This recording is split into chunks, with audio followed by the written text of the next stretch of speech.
Շնորհակալություն։ Հասմիկ Հակոբյան շատ կարևոր հարց հնչեցրեց կապված Արադ Միրզոյանի նկատմամբ սպանության փորձի հետ կապված։ Նախորդ օրը գլխավոր դատախազին ես հարց էի ուղղել եւ հարցի հետ կապված նաեւ ելույթ ունեցա հոկտեմբերի 27-ի հետ կապված։ Մարտի 1-ի փաստավակ խմբի զեկույցներին դուք տեղյակ եք, փաստավակ խմբի 5 զեկույցներին, որոնցից մեկը առնչվում է ապօրինի զինված խմբերի գոյությանը։ Հիմա ես ուզում եմ ձեզ հարցնեմ, դուք այս բոլոր գործերով ինչ որ չափով առնչություն ունեցել եք սկսած ազգային անվտանգության ծառայության քննչական մարմնի ղեկավար լինելուց, թե հոկտեմբերի 27-ով, թե ներկայիս հոկտեմբերի 27-ի անջատված մասով, թե նաև մարտի 1-ին, չնայած հակակոռուպցիոն կոմիտեում է հիմնականում մարտի 1-ի գործի քննությունը իրականացվել կամ պետք է շարունակվի։ Ինչ հոդված է դրված Արադ Միրզոյանը դրանք մի կողմ, մայր գործին, ինչ որակավորում է տրվել քննչական մարմնի կամ գլխավոր դատախազության կողմից։ Նոյեմբերի 9-ին 10-ին ինչ գործողություն է եղել։ Սպանության փորձ միայն Արադ Միրզոյանի խուլիգանություն, թե այնուամենայնիվ իշխանության զաբթման գործողություններ են տեղի ունեցել։ Խնդրում։ Շնորհակալություն։ Պարոն Քոչարյան, նշեմ, որ հոկտեմբերի 27-ի հետ կապված քրեական վարույթը քննվում է քննչական կոմիտեում, նախկինում քննվել է ազգային անվտանգության ծառայության քննչական դեպարտամենտում, Արադ Միրզոյանի վերաբերյալ այդ սպանության հետ կապված վարույթը, որը որ այո, ձեր մատնանշած հոդվածներով էլ է նաև նախաձեռնված, պարոն Քոչարյան, ոչ միայն սպանություն, սպանության փորձ եւ այլն, նաեւ հենց ձեր մատնանշած հոդվածներով է նախատեսված համանդրակակարգի եւ հիմունքների դեմ ուղղված հանցագործությունների ոլորտով, բայց նաեւ նշեմ, որ մարտի 1-ի հետ կապված քրեական վարույթը այս վերջերս գլխավոր դատախազի հանձնարարությամբ գործը հիմա գտնվում է փաստացի վարույթն իրականացնող մարմինի հակակոռուպցիոն կոմիտեն է, բայց ըստ էության նաև քննչական կոմիտեն համատեղ քննչական խումբ է ստեղծված եւ քննչական կոմիտեն նույնպես ներգրավված է որպես քննչական խմբի կազմում եւ ակտիվ քննչական գործողություններ է կատարում, բայց քանի որ շատ ծավալուն էր պարոն Քոչարյան ձեր հարցադրումը, ըստ էության ես նշեմ, որ առաջինը ես նշեցի առաջի գործի մասին, այս գործերը հավաստիացնում եմ ձեզ, որ մեր առաջնահերթություններից են, մեր այն գործերից են, որոնք որ ամեն օր, ես ասեմ, ամեն շաբաթ, կոնկրետ շաբաթը 1 օր, այս գործերն է, ամբողջ օրը քննարկվում է այս գործերը եւ այս գործով կատարած աշխատանքը։ Ես չեմ ուզում առաջ ընկնեմ ժամանակից եւ չեմ ցանկանում քրեական վարույթի բնականոն ընթացքի հետ կապված այնպիսի դիտարկումներ իրականացնեմ, որոնք որևիցե կերպ կարող են խոչընդոտ հանդիսանալ, բայց պարոն Քոչարյան, քրեական վարույթներով քննչական կոմիտեն ակտիվ գործողություններ է իրականացնում, սկսած նոյեմբերի 9-ի 10-ի տեղի ունեցած իրադարձությունների հետ կապված այս շաբաթ էլ եւ ամեն շաբաթ արդյունքը տեսանելի կլինի հանրությանը, մենք դրա հետ կապված պարբերաբար հաղորդագրություններ կտարածենք, որպեսզի մինչև դատարան ուղարկելը հասկանան, որ քննչական կոմիտեն ինչ ծավալի աշխատանք է կատարում եւ հավաստիացնում եմ ձեզ, այդ աշխատանքը ամենօրյա է։ Հոկտեմբերի 27-ի հետ կապված դուք գիտեք, որ քրեական վարույթը ինքը գաղտնիության գաղտնի ռեժիմով է քննվում, բայց հավաստիացնում եմ, որ այս քրեական վարույթով դարձյալ մեծածավալ եւ հսկայական գործողություններ է կատարվում։ Մարտի 1-ի հետ կապված էլ քննչական կոմիտեն այն իր ուղղության մասով այս պահին էլ նույնիսկ գործողություններ են կատարում։ Առաջիկայում կարծում եմ այս գործերով տեսանելի եւ շոշափելի արդյունքներ կունենանք, որովհետեւ ես տեղյակ եմ, որ այս գործերով առնվազն մեր հանրությունը եւ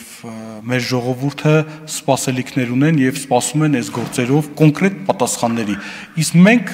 կոչված ենք, որպեսզի այդ պատասխանների հետ կապված գործողություններ ձեռնարկենք, որպեսզի մյուս անգամ ստեղ գալուց ասելիք ունենանք։ Ցանկանք Ես ասեմ, որ դուք շատ ճիշտ նշեցիք մեր ժողովրդի սպասումների մասով եւ այսօր էլ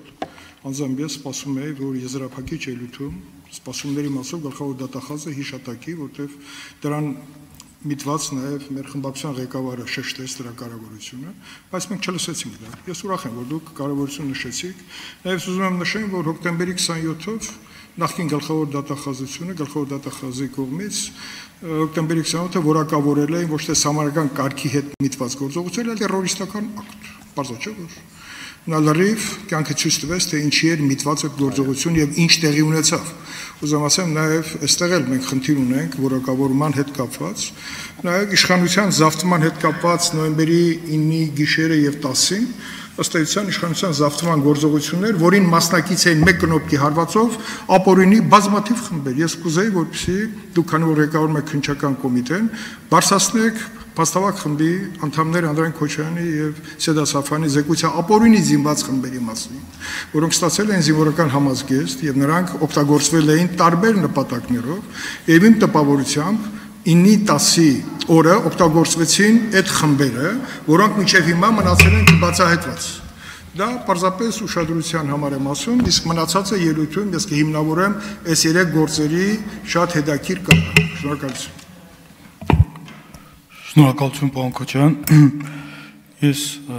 նորից չկրկնվեմ, այս գործերով ես չեմ ուզում, իհարկե այնպիսի տվյալներ հիմա ստիպված լինեմ, այդտեմ ես մեծ գայթակղություն կա, որպեսզի ներկայացնեմ, թե ինչ ծավալի աշխատանք եք կատարել, բայց այդ գայթակղությանը կդիմանամ, որպեսզի հետագայում, երբ որ քրեական հետապնդումներ հարուցվեն կամ չգիտեմ, ինչ որ մի փուլի հասնենք, որ արդյունք կարող ենք ունենալ, հանրությունը վստահ եմ կտեղեկանա այս քրեական վարույթների առաջիկայում հույս ունեմ։ Արման Եղոյան։ Շնորհակալություն։ Այստեղ շնորհակալություն պարոն Պողոսյան ձեր կատարած աշխատանքի եւ զեկույցի համար։ Ես այնուամենայնիվ մի հայեցակարգային հարց ունեմ, որի շուրջ մենք կուզենայի որ մտածեինք, տեսեք Քրեական օրենսգրքի հատուկ մասում նկարագրված է մոտ 300 հանցանք եւ ամեն օր այդ հանցանքներից մի քանի տասնյակը, եթե ոչ ավելին, ամեն օր մեր շրջապատում տեղի ունենում եւ դրանց հետ ամեն օր ձեր ղեկավարած գերատեսչությունը գործ է ունենում։ Հարցս հետեւյալն է. արդյոք դուք որևէ կերպ դասակարգում եք առաջնահերթությունները, թե որ գործերով զբաղվել, նախ սկզբում շատ ռեսուրս դնել, ավելի երկար զբաղվել, ավելի խորը զբաղվել, որտեղ պարզ է որ բոլոր հանրապետություն տեղի ունեցող բոլոր հանցանքներով 100%-ով դուք չեք կարող զբաղվել, որտեղ ռեսուրսը չի հերիքի։ Այդ դեպքում հարց կառաջանա ընտրել։ Եվ այստեղ հարցը միայն ինչի որ ծանրությամբ պարզ է որ առանձնապես ծանրը ավելի առաջնահերթ է, ծանրը հետո, միջինը եւ այլ, բայց նույնանման նույն ծանրություն ունեցող հանցանքների մեջ էլ կան ավելի մեծ վտանգավորությամբ հանցանքներ, ավելի ակտիվ կրիմինոգենությամբ հանցանքներ, մի որոշակի մեթոդաբանություն ունի ձեր ղեկավարած գերատեսչությունը ռեսուրսները ճիշտ ծախսելու եւ համապատասխան դրված ռեսուրսին համապատասխան արդյունք ստանալու համար։ Շնորհակալություն։ Իրականում Նենց հարց բարձրացրեցիք պարոն Եղոյան, որ չգիտեմ ոնց այդ հարցի պատասխանեմ, բայց փորձեմ պատասխանել այդ հարցին։ Քննչական կոմիտեում տեսականորեն որպես այդպեսին, սենց առանձին դասակարգում կարևոր, անկարևոր գործ եւ այլն, որպես այդպեսին տես չկա, բայց շարունակեմ հաջորդը։ Մենք ինքներս մեր մեջ որպես այդպեսին որոշակի առաջնահերթություններ ունենք իհարկե։ Գործեր կան, որոնք հանրային հնչեղություն են ստացել, այլ գործեր կան, որոնք որոստեյության հանրությունը այդ գործերի հետ կապված ակնկալիքներ ունի եւ սպասելիքներ ունի։ Փորձում ենք այդ գործերը բոլոր նման գործերը կենտրոնացնենք կենտրոնական ստորաբաժանումներում, գլխավոր վարչություններում։ Բոլոր այդ տեսակի գործերը անխտիր կենտրոնացված է գլխավոր ստորաբաժանումներում։ Նույնիսկ ավելին, երբ որ ես նշանակվեցի, ես հանձնարարել եմ բոլոր հիմնականում մեծամասամբ կոռուպցիոն բնույթի 1 տարուց ավելի քննվող քրեական վարույթները, որոնք որ վերաբերվում են կոռուպցիոն բնույթի հանցատեսակներին, դրանք էլ են կենտրոնացված կենտրոնական ստորաբաժանումներում եւ իմ անմիջական հսկողության ներքո են։ Բայց նաև ունենք վարույթներ, պարոն Եղոյան, օրինակ տեսականորեն ինքը ոչ մեծ կամ միջին ծանրության հանցագործության վերաբերյալ քրեական վարույթ է, բայց օրինակ տուժողի համար,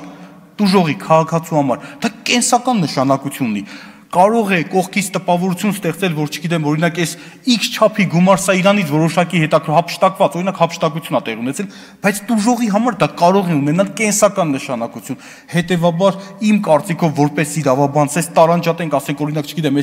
այսքան չափի գողություն է կամ սա էլ այսքան չափի գողություն է, միգուցե նա ավելի շատ վտանգավորություն ունի հանրային տեսանկյունից, այն ավելի նվազ, որովհետև այդ մարդու օրինակ օրվա ապրուստի միջոցներ, որը հափշտակվել է եւ զրկվել է, սա վտանգավորության տեսանկյունից եմ ասում, դրա համար մենք չենք կարող եւ իրավասու էլ չենք տարանջատենք, փորձում ենք այս վարույթների հետ միատեսակ մոտեցում ապահովենք, իհարկե հանձնարարված է նաև դրա հետ կապված նախաքննության ժամկետների, ողջամտության հետ կապված, ողջամիտ ժամկետների պահպանման հետ կապված մենք մեխանիզմներ ենք մշակել, իմ հանձնարարությամբ օրինակ, չգիտեմ, որոշակի ժամանակահատված անցավ, վերադասը, անմիջական վերադասը գերավոր հանձնարարություն է տալիս քննիչին, նոր մեխանիզմ է ներդրած, եթե ժամկետ սահմանելով, եթե ժամկետում չի կատարվում, ընթացակարգ կա ժամկետը երկարած, այսինքն մեխանիզմներ է դրած այնպեսին, որպեսզի քննիչը ամեն օր աշխատանք կատարի, ավելին ասեմ, մենք այսօր մեխանիզմներ ենք ներդրել, երբ որ քննիչը իր ամենօրյա աշխատանքը բոլոր գործերով առանձին հակիրճ ներկայացնում է վերադասին։ Շնորհակալություն։ Արձագանք։ Շնորհակալություն, պարոն Պողոսյան, հատկապես երկրորդ մասը ձեր պատասխանի ինձ բավարարեց այն իմաստով, որ մենք չպիտի ենք ուղղակի չոր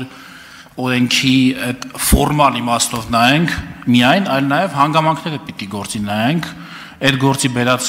ինչ ասեմ, հանրային անհանգստությունը ոչ միայն հանրային աղմուկի իմաստով, այլ ձեր նշած մեկ մարդու անհանգստության իմաստով, որը կարող է միջավայրի վրա ազդի, ես կառաջարկեի, որ այս ուղղությամբ դուք ավելի ինտենսիվ աշխատեիք, որովհետև մեկ ինձ մոտ տպավորություն է, որը կարող է եւ սխալ լինել, որ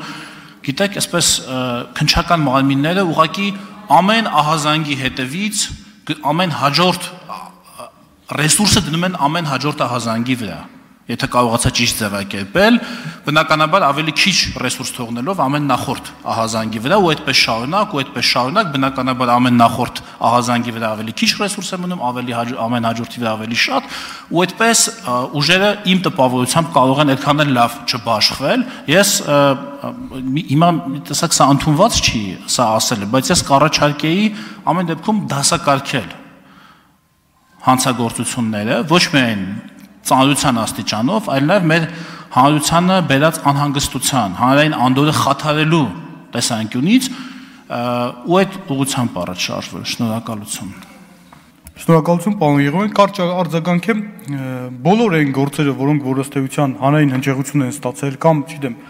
որոշակի օրինակ, չգիտեմ, մի հանրային շահի տեսանկյունից օրինակ պետությանը պատճառված վնասի չափ կլինի, սուբյեկտներով կլինի եւ այլն, հավաստիացնում եմ, որ մեխանիզմներ կան այս առումով, հիմնականում կենտրոնական ստորաբաժանումներ են տեղափոխում այդ քրեական վարույթները։ Շնորհակալություն։ Շնորհակալություն ընդմիջում։